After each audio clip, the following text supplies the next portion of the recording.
সবগুলো প্লেটে সাজিয়ে নিয়েছি। আর কতটা সুন্দর লাগছে দেখতে দেখো, একদম তেল ছাড়া।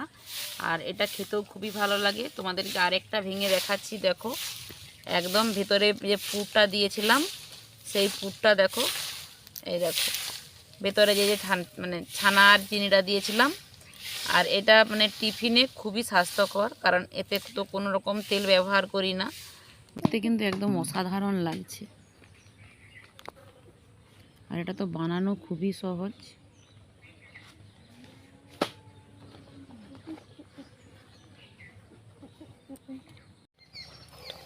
নমস্কার বন্ধুরা, অন্বেষা ভ্যারাইটি ভিডিওতে আবার একটি নতুন পর্বে স্বাগত জানাচ্ছি।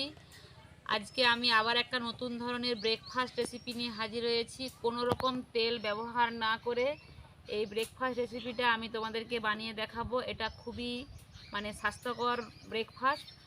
তো কিভাবে বানাচ্ছি তার জন্য ভিডিওটা স্কিপ না করে পুরো ভিডিওটা দেখতে হবে। আর ভিডিওটা ভালো লাগলে লাইক কমেন্ট শেয়ার করবে। আর নতুন বন্ধু যদি আমার আজকের ভিডিওতে থেকে থাকো, বলবো প্লিজ আমার চ্যানেলটা সাবস্ক্রাইব করে আমাকে সাপোর্ট করো, যাতে আগামী দিনে এরকম নিত্য নতুন রেসিপি তোমাদেরকে উপহার স্বরূপ দিতে পারি। তো চলো তাহলে কিভাবে আমি তেল ছাড়া ব্রেকফাস্ট রেসিপি বানাচ্ছি, তোমরা পুরো ভিডিওটা দেখতে থাকো। এই ব্রেকফাস্ট বানানোর জন্য আমি 1 বাটি ময়দা নিয়েছি। চাইলে আটাও নিতে পারো। আর এতে স্বাদ মতো লবণ দিয়ে দিলাম। ভালো করে এটাকে মিশিয়ে নিচ্ছি লবণটাকে ময়দার সাথে। এবার অল্প অল্প জল দিয়ে একটা ডো তৈরি করব। এতে কোনো রকম তেল ব্যবহার করব না ময়ানের জন্য।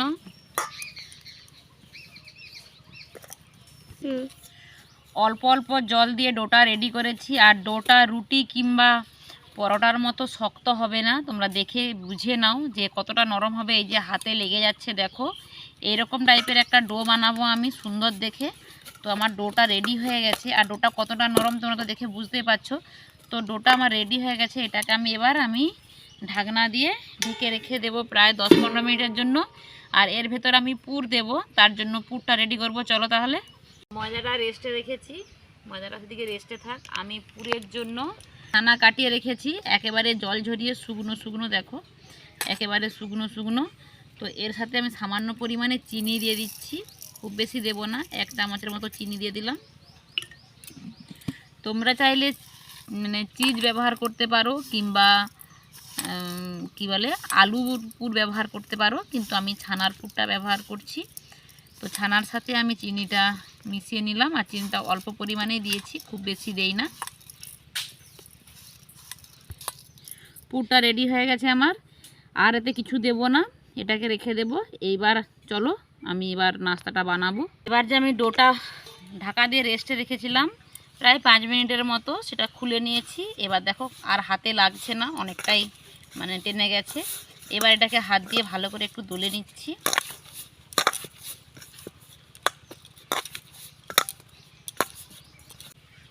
আমি সুন্দরভাবে দলে নিয়েছি এটাকে। এবার এটাকে আমি বড় বড় সাইজের লেচি করে নেব। রুটির থেকে একটু বড় সাইজের লেচিগুলো করব। দেখো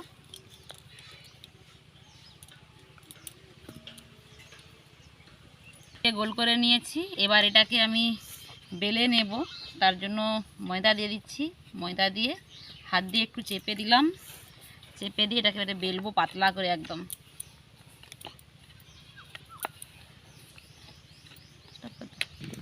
রুটিগুলোকে এরকম আমি বড় বড় সাইজ করে বেলে নেব। দেখো একদম চাকতির মাপে সমান করে বেলে নিয়েছি, সমান করে বেলে নিয়েছি। আর এটাকে খুব পাতলা করে বেলতে হবে। দেখো একদম পাতলা করে বেলে নিয়েছি। আর সব লেচিগুলোকেই কিন্তু আমি একই রকমভাবে এইভাবে বেলে নেব। দেখো একেবারে পাতলা করে বেলেছি। চলো তাহলে সবগুলো আমি বেলে নেই আগে। আজকে আমি বাড়িতে ভিডিও করছি না, কারণ জনের ব্যাকগ্রাউন্ড দেখে। দেখো বাবার বাড়িতে এসেছি, আর এখানে এসে বাইরে বসে ভিডিও বানাচ্ছি। আর মানে পিছনে আমার মায়ের ধান লাগানো আছে। তো দেখো পিছনের ব্যাকগ্রাউন্ডটা কতটা সুন্দর লাগছে, ধানটা একদম সবুজ আর খুব সুন্দর লাগছে কিন্তু। আর এখানে গাছের গোড়ায় বসে আমি ভিডিও বানাচ্ছি, খুবই ভালো লাগছে। আমার সব রুটিগুলোই বেলা হয়ে গেছে। এবার আমি একটা করে যে রুটি দিলাম এর মধ্যে দেওয়ার পরে যে ঘি নিয়েছি, দেখো একদম খাঁটি গায়া ঘি, আমার মা বাড়িতেই বানিয়েছে। আর এই ঘি দিয়ে দিচ্ছি এই রুটিটার ওপরে। আর তোমরা চাইলে কিন্তু বাটারও ব্যবহার করতে পারো। আর এটা একদম বাড়ির পিওর ঘি, আমার বাপের বাড়ির গরু আছে, মা ঘি বানিয়ে রেখেছে, সেই ঘি দিয়েই বানাচ্ছি। তো এরকম ঘিটাকে হাতে করে দিয়ে দিলাম, আর বেশ কিছুটাই ঘি দিয়েছি, তোমরা দেখে বুঝতে পারছো ঘরের গায়া ঘি। আবারও একটা রুটি দিয়ে দিলাম এর ওপর, দেখো। দেওয়ার পর আবারও এর মধ্যে ঘি দিচ্ছি। আর একই রকমভাবে সব রুটিগুলোকেই কিন্তু আমি ঘি দিয়ে দিয়ে মানে রেডি করব। তো দেখো এটার উপরেও ঘি দিয়ে দিয়েছি, দিয়ে এর উপরেও আবারও একটা রুটি দিয়ে দিলাম। মানে ঘি দিয়ে পরার পর একটা করে রুটি মানে দিয়ে দিয়েছি। এইবার আমি এই যে মানে ছানাটা রেডি করে রেখেছিলাম চিনি দিয়ে, ওই মানে ছানাটা দিয়ে দিচ্ছি, দেখো। আর এদিক থেকেও দিচ্ছি।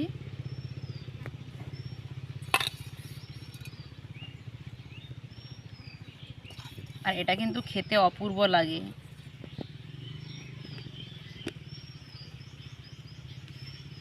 এইবার আমি এইটাকে গুটিয়ে দেব, দেখো এভাবে গুটিয়ে দিলাম।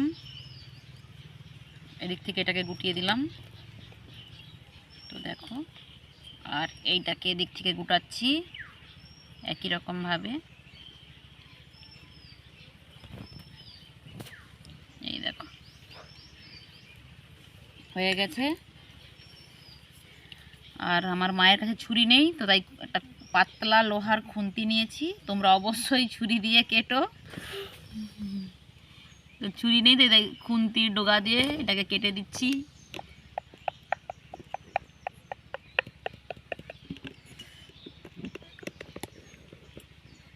তো দেখো এটা খুন্তির ডগা দিয়ে কেটে দিলাম, কত সুন্দর রোলিং হয়ে গেছে, এটাও রোলিং হয়ে গেছে একই রকমভাবে। এবার একটাকে আমি সরিয়ে দিলাম, একটু চেপে চেপে চ্যাপটা টাইপের করে দিয়েছি, দেখো। এবার এদিক থেকে কেটে একটু সাইজ করে দিলাম ময়দাটাকে। এইবার আমি এটাকে একটু ডিজাইন করে করে কাটবো, 3 কোনা করে করে, দেখো এইভাবে কাটবো। এই যে কেটে নিয়েছি, আবার এদিক থেকে এইভাবে কেটে নিচ্ছি, দেখো। ছুরির থেকেও কিন্তু ভালো কাটা যাচ্ছে, এই খুন্তিটাতে কি সুন্দর ডিজাইন করে কাটা হয়ে যাচ্ছে। এদিক থেকেও আরেকবার কেটে দিচ্ছি, দেখো একই রকমভাবে পুরোটাই কাটছি।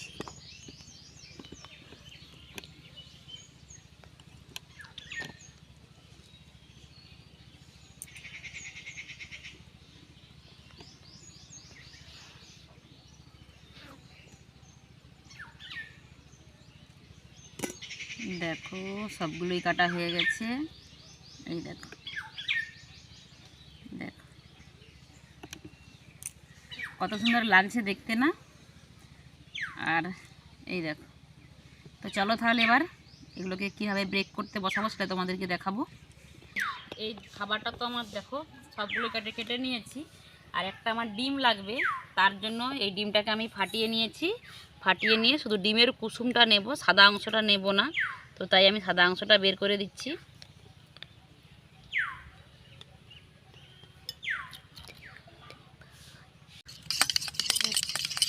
শুধু ডিমের কুসুমটা নিয়েছি, ডিমের কুসুমটাকে সুন্দর করে যে ফেটিয়ে নিয়েছি, এটাকে সরিয়ে দিলাম। এবার হাঁড়ির ঢাকা নিয়েছি, যে হাঁড়ির যে ঢাকা হয় সে ঢাকা নিয়েছি, তার উপরে একটা পেপার এমনি সাদা কাগজে তেল ব্রাশ করে দিয়েছি। ব্রাশ করে দেওয়ার পর বসিয়ে দিচ্ছি এর উপরে, দেখো এক এক করে সবগুলোই বসিয়ে দিচ্ছি। আর একটু ফাঁকা ফাঁকা বসাচ্ছি, কারণ পরে তো এগুলো ফুলে যায়, তো তার জন্য। তো দেখো সব এক এক করে বসিয়ে দিচ্ছি। সবগুলোই প্লেটের মধ্যে সাজিয়ে নিয়েছি। আর একটা সুন্দর কালার আসার জন্য, আর যাতে না পুড়ে যায় তার জন্য ডিমের কুসুম চামচে করে দিয়ে উপর দিক থেকে এই উপর দিকে একটু বুলিয়ে দিচ্ছি। তাহলে ব্রেকের পরের কালারটা কিন্তু খুব সুন্দর আসবে। তোমরা থাম্বনেল দেখে বুঝতে পেরেছো কেমন কালারটা আসবে। তো এই জন্য সবগুলোতেই মিশিয়ে দেব। সবগুলো নিয়ে ডিমের কুসুম লাগিয়ে নিয়েছি, আর চামচের সাহায্যে দিয়েছি বলে অনেক ডিমের কুসুম এই যে পড়ে গেছে। দেখো কি করব, ব্রাশ নেই, বাধ্যতা তাই দিয়েছি। তো চলো এবার এটা মাইক্রো ওভেন ছাড়াই কী করে মানে ব্রেক করি সেটাই তোমাদেরকে দেখাবো। তো আমরা কোনো রকম মাইক্রো ওভেন ছাড়াই এটা মানে ব্রেক করব, যেহেতু আমাদের গ্রামে বাড়ি আর আমাদের কাছে মাইক্রো ওভেন নেই। তোমাদের কাছে মাইক্রো ওভেন থাকলে অবশ্যই মাইক্রো ওভেনে করো, কোনো অসুবিধে নেই। তো উনুন ধরিয়ে দিয়েছি, আমার মায়ের রান্না হয়ে গেছে, উনুন ধরে আছে, তাতে বালি দিয়েছি, বালি দেওয়ার পর একটা স্ট্যান্ড দিয়ে দিচ্ছি। দেখো স্ট্যান্ড দেওয়ার পর এবার এটাকে আমি এর মধ্যে বসিয়ে দেব। দেখো বসিয়ে দিলাম, বসিয়ে দিয়ে ঢাকনা দিয়ে ঢেকে দিলাম। প্রায় আধ ঘন্টা পরে ফিরে এসে তোমাদেরকে দেখাবো। তো চলো আধ ঘন্টা পরে ফিরে এসে দেখাচ্ছি যে কেমনভাবে এটা ব্রেক হয়। দেখো উনুনের আগুনটা এরকম জ্বলছে, হাই হিটে জ্বলছে এখন। পরে এই মানে জ্বালানিগুলো যখন নিভে যাবে, এর যে আগুনটা থাকবে সেই আগুনেই কিন্তু এটা ব্রেক হবে। দেখতে পাচ্ছ প্রথমটা এরকম জ্বলছে, কিন্তু পরে শুধু আগুনটাই থাকবে। তো চলো আধ ঘন্টা পরে দেখাবো আবার। এবার এটা আমার হয়ে গেছে, আরও আমি আধ ঘন্টা মতো রেখেছিলাম। আর দেখো ওপরটা যে গোল্ডেন ব্রাউন কালার হয়ে গেছে, এটাকে এবার আমরা নামিয়ে নেব। গরম আছে ভীষণ। চলো এটা কত সুন্দর মানে এসেছে, আর ফুলেও গেছে, আর এটা খুব সুন্দর মচমচেও হবে। দেখো এই দেখো একদম, দেখো। তো চলো সবগুলোকে আমি ভালো করে তুলে নেই আগে। সবগুলো প্লেটে সাজিয়ে নিয়েছি, আর কতটা সুন্দর লাগছে দেখতে দেখো, একদম তেল ছাড়া। আর এটা খেতেও খুবই ভালো লাগে। তোমাদেরকে আরেকটা ভেঙে দেখাচ্ছি। দেখো একদম ভেতরে যে পুরটা দিয়েছিলাম সেই পুরটা দেখো, এই দেখো ভেতরে যে যে মানে ছানার চিনিটা দিয়েছিলাম। আর এটা মানে টিফিনে খুবই স্বাস্থ্যকর, কারণ এতে তো কোনো রকম তেল ব্যবহার করি না, বাটার ব্যবহার করতে পারো, আমি সামান্য ঘি ব্যবহার করেছি। দেখো তো খুব সহজে এটা বানানোও যায়। এই টিফিন রেসিপিটা খুব সহজে বানানো যায় আর খুব কম সময়ের মধ্যে হয়েও যায়। তো আমার এই টিফিন রেসিপিটা তোমাদের কাছে কেমন লেগেছে অবশ্যই কমেন্ট বক্সে জানিও, আর একটা লাইক একটা শেয়ার করে দিও, আমার খুবই উপকারে লাগবে। তো চলো ভিডিওটা এখানেই শেষ করছি। সবাই ভালো থেকো, সুস্থ থেকো, দেখা হবে পরবর্তী অন্য কোনো ভিডিওতে।